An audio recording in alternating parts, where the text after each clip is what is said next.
Bismillahirrahmanirrahim. Assalamualaikum warahmatullahi wabarakatuh. Yang saya hormati Dr. Anda Tritiatma Hadinugrahaningsi MSI dan Edit Alanas MPD selaku dosen penguji.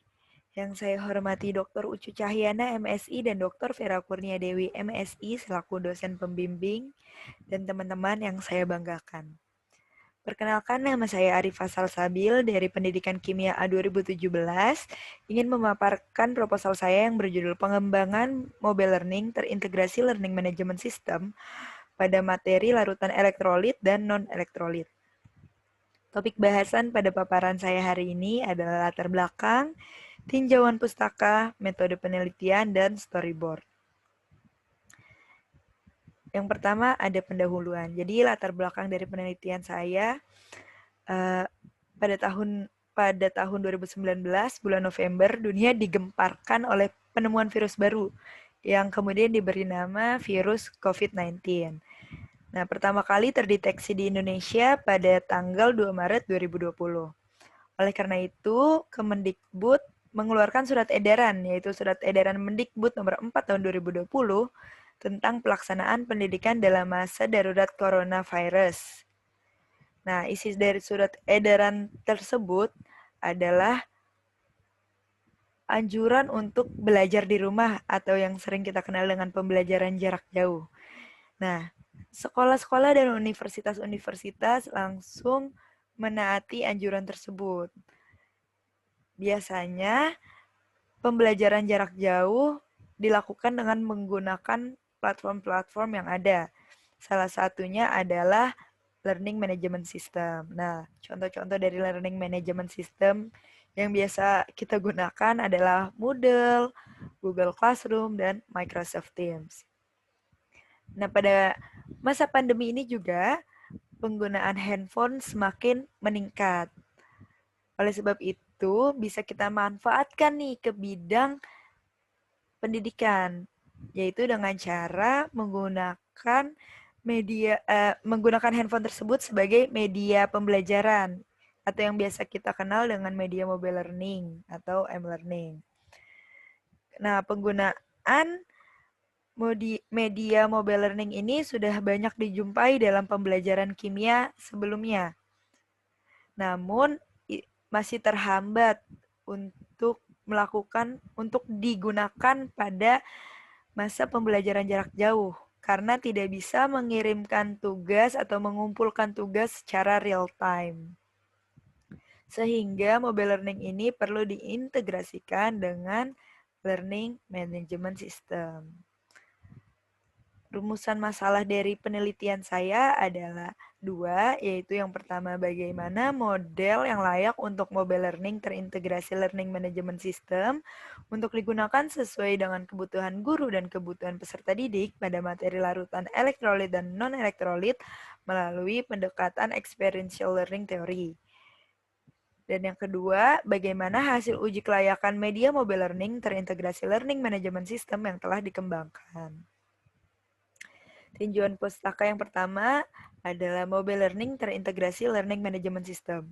Mobile learning seperti yang kita tahu terdiri dari dua kata yaitu mobile dan learning. Mobile itu termobilisasi dan learning itu pembelajaran. Jadi mobile learning merupakan proses pembelajaran yang memanfaatkan alat teknologi untuk kegiatan belajar dan mengajar.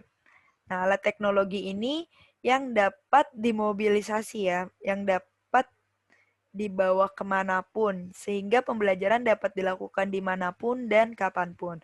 Mobile learning sendiri adalah perkembangan dari electronic learning, atau yang biasa disingkat dengan e-learning. Nah, electronic learning memiliki kekurangan karena masih menggunakan teknologi seperti komputer, jadi tidak bisa dilakukan dimanapun dan kapanpun. Karena biasanya hanya dilakukan di laboratorium sekolah, laboratorium komputer sekolah. Mobile learning ini kemudian juga terus mengikuti perkembangan zaman, yaitu mobile learning terintegrasi dengan Learning Management System atau LMS. Learning Management System adalah aplikasi perangkat lunak berbasis web yang dirancang dengan maksud untuk membantu guru dalam menyampaikan konten pembelajaran kepada peserta didik yang dapat mendukung proses belajar mengajar jarak jauh. Jadi LMS ini bisa untuk melengkapi kekurangan mobile learning yang tadi sudah dijelaskan pada latar belakang juga, seperti bisa untuk mengirimkan tugas secara real time, terus jika guru ingin mengirimkan kuis dadakan juga bisa seperti itu. Dan LMS juga bisa untuk menyimpan data dari mobile learning-nya. Misalkan ada kuis di mobile learning, nilainya ingin didata di LMS juga bisa. Nah, kemudian pendekatan yang digunakan adalah experiential learning theory. Experiential learning sendiri adalah belajar dari aktivitas, mengalami dan merefleksikan apa yang telah dipelajari. Nah, di sebelah kanan ada siklus experiential learning theory. Ada reflective observation, abstract conceptualization, active experimentation, dan concrete experience.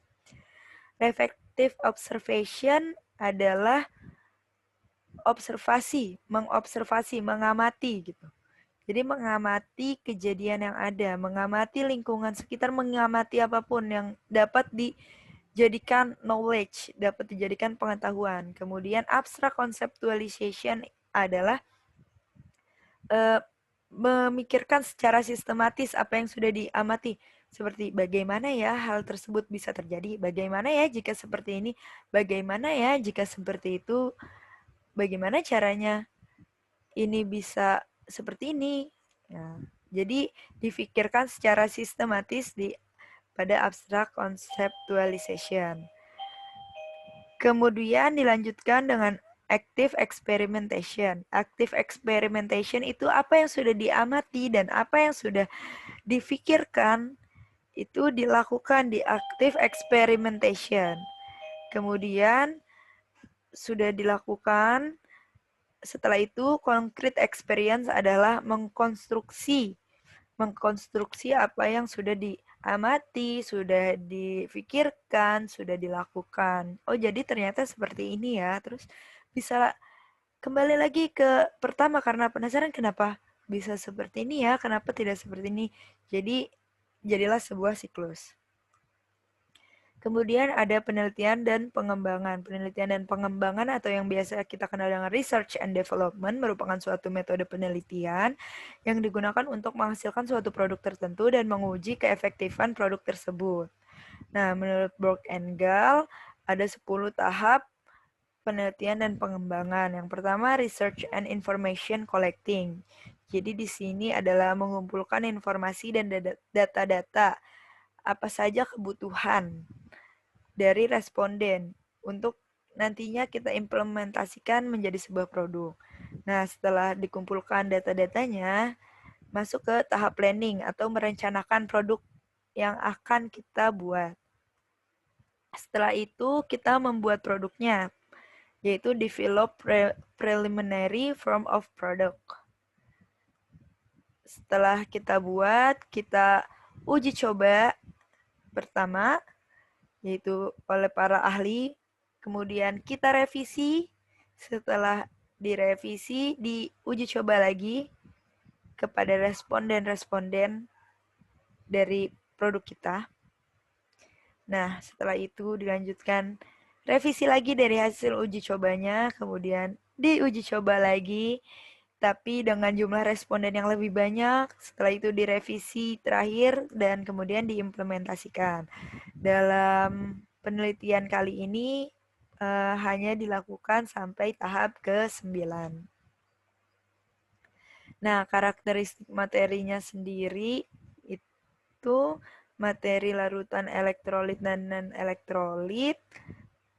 Diharapkan siswa dapat menjelaskan larutan elektrolit dan non-elektrolit, membedakan larutan elektrolit dan non-elektrolit, mengidentifikasi larutan ke dalam elektrolit kuat, lemah, dan non-elektrolit, dan menganalisis sifat daya hantar listrik larutannya. Kemudian, siswa dalam keterampilannya diharapkan dapat melakukan percobaan daya hantar listrik larutan, menunjukkan larutan elektrolit dan non-elektrolit berdasarkan daya hantar listrik. Siswa juga dapat merangkai alat percobaan daya hantar listrik larutan dan membuat percobaan daya hantar listrik dari bahan kehidupan sehari-hari. Nah, ini karakteristik materinya. Jadi, karakteristik materi larutan elektrolit dan non-elektrolit, serta pemetaan ranah psikomotorik materi larutan elektrolit dan non-elektrolit berdasarkan taksonomi Bloom. Metode penelitiannya, jadi tujuan dari penelitian ini adalah mengembangkan hasil rancangan media mobile learning terintegrasi learning management system yang dibuat kemudian menguji kelayakan media mobile learning terintegrasi learning management system pada materi larutan elektrolit dan non-elektrolit dengan pendekatan experiential learning theory. Dilakukan di SMA Negeri 3 Kota Bekasi pada Oktober 2020 sampai April 2021. Ini skema penelitiannya dimulai dari studi pendahuluan, yaitu dengan mengidentifikasi masalah dan mengumpulkan informasi yang dimulai dengan menyebar kuesioner analisis kebutuhan, kemudian analisis kebutuhan tersebut diidentifikasi apa saja kebutuhan dari responden. Nah, setelah itu lanjut ke perencanaan media, yaitu menyiapkan isi-isi medianya dan membuat storyboard dari media tersebut. Setelah itu dilanjutkan dengan memilih software yang akan digunakan untuk mengembangkan produknya, dan setelah pemilihan software langsung dilakukan pengembangan mobile learning terintegrasi learning management system. Setelah produknya berhasil dibuat, kemudian diuji coba pertama oleh para ahli, yaitu ahli media dan ahli materi dan bahasa. Jika sudah layak, bisa dilanjutkan ke tahap berikutnya. Jika belum layak, direvisi terlebih dahulu, kemudian baru dilanjutkan ke uji coba media skala kecil. Uji coba media skala kecil itu menggunakan responden, peserta didik, dan guru. Jika belum layak direvisi, dan jika sudah layak diuji coba media skala besar. Nah, respondennya sama, namun dengan jumlah yang lebih banyak. Jika belum layak direvisi kembali, jika sudah layak menjadi produk akhir dari mobile learning terintegrasi learning management system pada materi larutan elektrolit dan non-elektrolit. Storyboard dari media mobile learning yang akan saya buat. Jadi karena menggunakan experiential learning theory, sehingga peserta didik diharapkan melakukan aktivitas terlebih dahulu yang dapat mengkonstruksi pemahamannya tentang materi ini. Jadi melakukan praktikum terlebih dahulu. Setelah itu masuk ke halaman utama, yaitu di sini ada beberapa tombol, ada mulai, petunjuk, tentang, musik, dan tombol exit. Mulai itu akan mulai ke halaman awal mobile learning-nya, aplikasi mobile learning-nya. Kemudian petunjuk adalah petunjuk cara penggunaan aplikasi, tentang aplikasi, tombol exit untuk keluar, dan tombol musik untuk menyalakan dan mematikan musik. Ini adalah halaman awal aplikasinya, ada beberapa tombol, di situ ada tombol materi untuk mengakses materi, tombol video, tombol games, tombol kuis, tombol diskusi, tombol daftar pustaka yang masing-masing untuk mengakses halaman seperti pada tombol tersebut, dan tombol home untuk kembali ke halaman utama. Ini adalah halaman materi, di situ ada tombol home yang semua tombol home akan berfungsi kembali ke halaman utama, ada tombol back yang akan berfungsi kembali ke halaman awal, tombol next itu ke halaman selanjutnya. Ini adalah halaman video, jadi akan ada 2 video, ada video materi dan video praktikum. Ini adalah halaman video yang sudah dibuka, jadi misalkan memilih halaman materi, berarti nanti video materinya akan muncul seperti ini. Kemudian halaman games, halaman kuis, halaman diskusi. Jadi diskusi ini bisa untuk berdiskusi, bisa untuk chattingan seperti itu. Dan halaman daftar pustaka. Sekian presentasi saya hari ini.